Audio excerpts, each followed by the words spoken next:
First ভর্তি পরীক্ষার preparation ঠিক কিভাবে নেওয়া উচিত, শেষ 5 দিনে তোমার কি কি জিনিসগুলো করা উচিত, এমন 3টা জিনিস নিয়ে কথা বলবো আজকের এই ভিডিওতে আমি।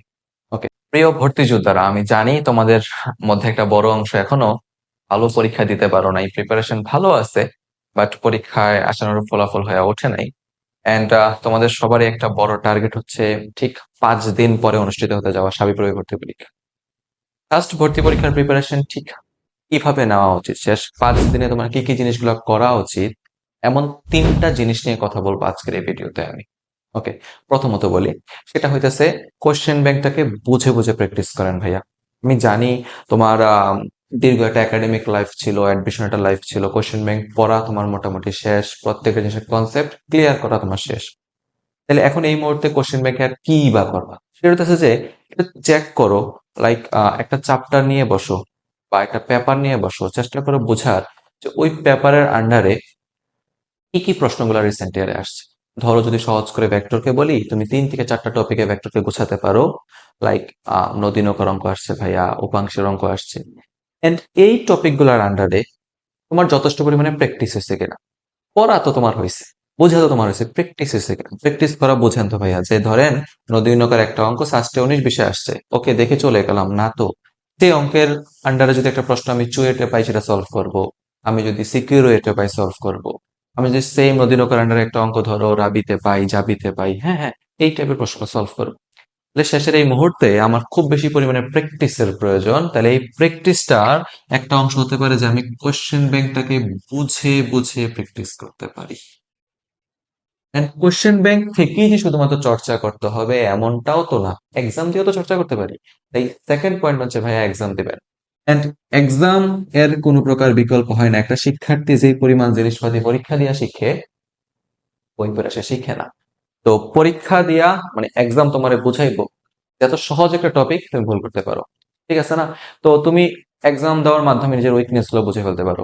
যে ধরেন ছোট সূচকীয় কিছু হিসাব নিকাশ থাকে, লাইক ক্যালকুলেশনে কিছু ক্ষিপ্রতান্ত্রিক যে কিছু জিনিস মিসম্যাচ হয়ে যায়, প্লাস মাইনাসের ভুল হওয়া, এই জিনিসগুলো পরীক্ষা দেওয়ার মাধ্যমে স্পষ্ট হয়, ক্লিয়ার হয়, আমরা সতর্ক হতে পারি। তাই বেশি বেশি পরীক্ষা দেওয়ার চেষ্টা করো। এটা একটা কথা আমি বলতে চাচ্ছি, সেটা হচ্ছে ভাইয়া পরীক্ষা না অফলাইনে জমে, অনলাইন পরীক্ষা জমে না রে। অনলাইন পরীক্ষা লাইক তুমি কমফোর্ট যেমন থেকে পরীক্ষা দিতেছো, অফলাইনে প্রিন্টেড প্রশ্ন দিয়ে প্রিন্টেড ওএমআর ভরাট করে যেটা পরীক্ষা হয় সেটার বিকল্প কখনো অনলাইন হতে পারে না। অনলাইনে যারা পরীক্ষা আয়োজন করেন, টেলিগ্রামে পোল দেয়, etc etc, it's like their for their own benefit. Offline পরীক্ষা ইজ অফলাইন পরীক্ষা, তাই চেষ্টা করো। 101 সোর্সেস তোমার কাছে আছে, আমি জানি তুমি খুঁজলেই পাবা। প্রত্যেকটা সোর্সেস থেকে কোশ্চেন কালেক্ট করে ট্রাই করো। প্র্যাকটিস বুক আছে, মডেল টেস্ট বুক আছে, এবং প্রত্যেকটা প্রশ্নে পরীক্ষা দেওয়া হয়েছে কিনা, অ্যানালাইসিস করা হয়েছে কিনা। অ্যানালাইসিস থেকে তো তৃতীয় পয়েন্টটা, সেটা হচ্ছে প্রত্যেকটা পরীক্ষা তোমাকে কিছু না কিছু জিনিস শিখাইয়া গেছে, ভুল করাইয়া দিয়া গেছে, সেই ভুলগুলাকে একটু একটা জায়গায় লিপিবদ্ধ করা গেছেই, রাইট? ধরেন এমন অনেক ইম্পর্টেন্ট চার্ট আছে, বায়োলজিতে চার্টের অভাব নাই, কেমিস্ট্রিতেও চার্টের অভাব নাই। আর ধরেন ফিজিক্সের কথা যদি বলতে চাই, গ্রাভিটন কণা, বোসন কণা, মেসন কণা, মৌলিক বলগুলার পাল্লা, সবলতা, ইটিসি ইটিসি। পিএইচ এর কথা যদি বলতে চাই, পিএইচ কোনটার কত, অন্ত্রের পিএইচ কত, রক্তের পিএইচ কত, হ্যাঁ, টুথপেস্টের পিএইচ কত, যেগুলো আসছে। দেন অম্লধর্মী অক্সাইড, ক্ষারীয়ধর্মী অক্সাইড, ঠিক এরকম অসংখ্য পড়া আছে। ম্যাথের কথা বলতে গেলে সূত্রের অভাব নাই, ত্রিকোণমিতিক সমীকরণ, সাধারণ সমীকরণ গুলা, এগুলা জমাইতে জমে জমে তোমার কাছে একবারে বিশাল বড় একটা বই হয়ে যাবে। এন্ড একটা খাতা নিয়ে সিম্পলি জাস্ট তুলতে থাকো। আমি জানি তোমাদের প্রত্যেকে কোনো একটা নোট খাতা আছে। এই খাতাটা হইতেছে তোমার আমল নামা কাইন্ড অফ, যে হ্যাঁ, আমি আমার একটা নোটবুক আছে ভাই, ছিঁড়া ফাটা হোক, লেখা সুন্দর হোক না হোক, এন্ড সেই নোটবুকে আমি ওই সব ভুল জিনিসগুলো লিখে রাখছি, যেগুলা আমারে সুমুখ করে ফাঁকি দেওয়া গেছে। আমার কাছে মনে হয়েছে এই জিনিসটার উত্তর একের উত্তর সি, একের উত্তর এ। এন্ড তুমি তোমার এই নোটবুক থেকেও শিখতে পারো।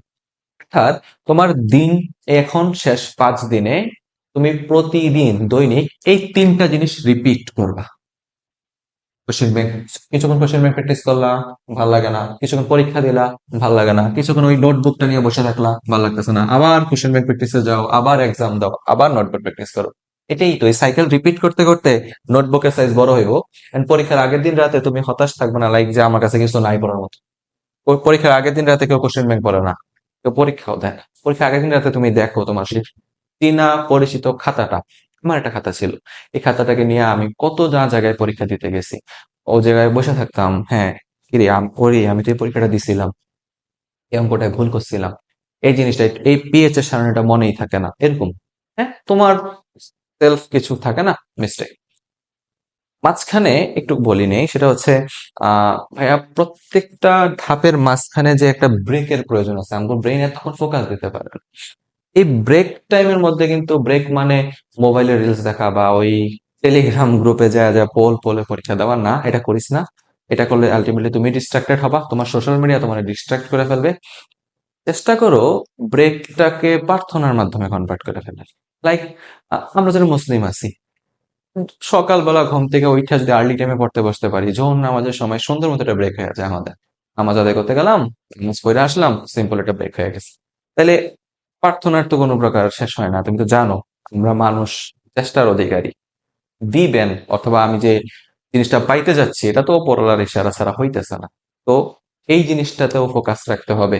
যতটা না চেষ্টা তোমার দুনিয়াতিক ভাবে থাকা উচিত, তার থেকে বেশি চেষ্টাটা তো ওনার কাছে থাকা উচিত যার কাছে সবকিছুই আছে। অ্যান্ড ফাইনালি একটা কোট তো খুব বেশি মনে পড়ে জাকির নায়কের, যে কোন একজন ব্যক্তি বলতেছিল আমি তো সব চেষ্টা করছি, তবু হচ্ছে না। দেন বলতেছিল, রিপ্লাই আসছিল এরকম যে হ্যাঁ, তুমি সব চেষ্টা করো নাই এখনো, তুমি এখনো তাহাজ্জুদ চেষ্টা করো নাই, তুমি তাহাজ্জুদ চেষ্টা করো নাই বলে হচ্ছে না। এই জিনিসটা খুব টাচ করে, অ্যাডমিশন মেমোরিজ মনে পড়ে। আমার প্রত্যেকটা দিন শুরু হইতো খুব ভোরবেলায় শুরু হইতো, আমি এই তিনটা জিনিসের মাঝখানে রিপিটেডলি ঘুরতে থাকতাম।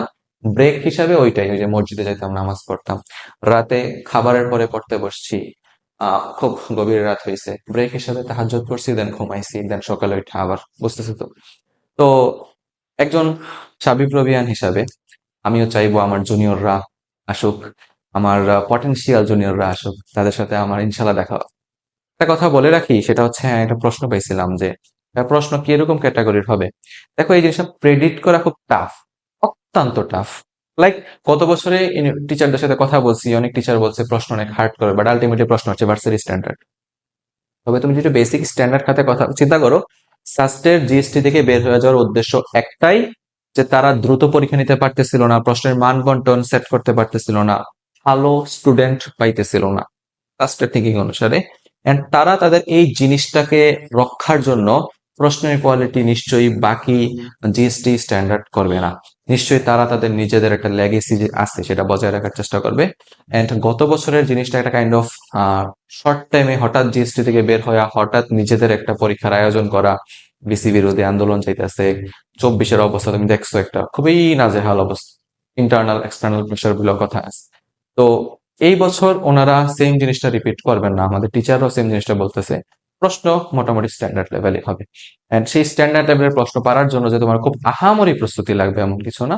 যারা ডিউ এ ইউনিটের একটু সুন্দর গোছানোর প্রস্তুতি নিছেন, প্রত্যেকটা টপিক বুঝে বুঝে কনসেপ্ট ক্লিয়ার রাখছেন, তাদের জন্য এই প্রশ্ন পরীক্ষা দেওয়া, প্রশ্নটা সলভ করতে পারা আহামরি কিছু না। ক্যাম্পাসে ইনশাল্লাহ সবার সাথে দেখা হইব। আল্লাহ হাফিজ।